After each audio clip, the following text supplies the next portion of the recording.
వ్యాస మహాభారతం ప్రకారం కౌరవులు పాండవులకి సగం రాజ్యం ఇచ్చినట్టే ఇచ్చినా నిజానికి ఉపయోగం లేని అడవి ప్రాంతాన్ని ఇచ్చారు. అవును, భీష్ముడు పాండవులకి అర్ధరాజ్యాన్ని ఇవ్వమని చెప్పాడు, కానీ ధృతరాష్ట్రుడు అంత సులువుగా ఒప్పుకుంటాడా?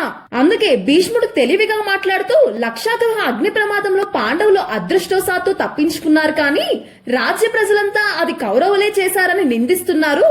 అందుకే నువ్వు వారికి అర్ధరాజ్యాన్ని ఇచ్చి నీ కీర్తిని కాపాడుకొని ఆ పాపాన్ని తొలగించుకో అని చెప్పాడు.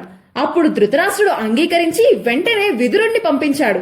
విదురుడు పాంచాల రాజ్యానికి వెళ్లి అక్కడ ద్రుపదుని భవనంలో ఉన్న కృష్ణుడికి కుంతిదేవికి నమస్కరించి, కౌరవులు మీ యోగక్షేమాలు అడిగినట్టుగా చెప్పమన్నారు, మీకు అర్ధ రాజ్యాన్ని ఇవ్వాలని నిర్ణయించి మిమ్మల్ని హస్తినాపురికి తీసుకురమ్మన్నారు అని చెప్పాడు.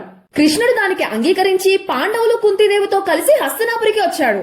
హస్తినాపురంలో కౌరవులు పాండవులకి ఎదురెళ్లి ఘనంగా స్వాగతం పలికారు. దుర్యోధనుడి ఆలోచన ప్రకారం పాండవులు అడవిలో ఎలాగో రాజ్యాన్ని నిర్మించలేరని ధృతరాష్ట్రుడు అర్ధరాజ్యంగా కాండవ ప్రస్థాన్ని తీసుకుని అక్కడికి వెళ్లమని చెప్పాడు. కానీ తరువాత శ్రీకృష్ణుడి సహాయంతో పాండవులు కాండవ ప్రస్థాన్ని ఇంద్రప్రస్థంగా ఎలా మార్చుకున్నారో, ఆ మాయాసభని ఎలా సృష్టించారో తదుపరి భాగంలో తెలుసుకుందాం.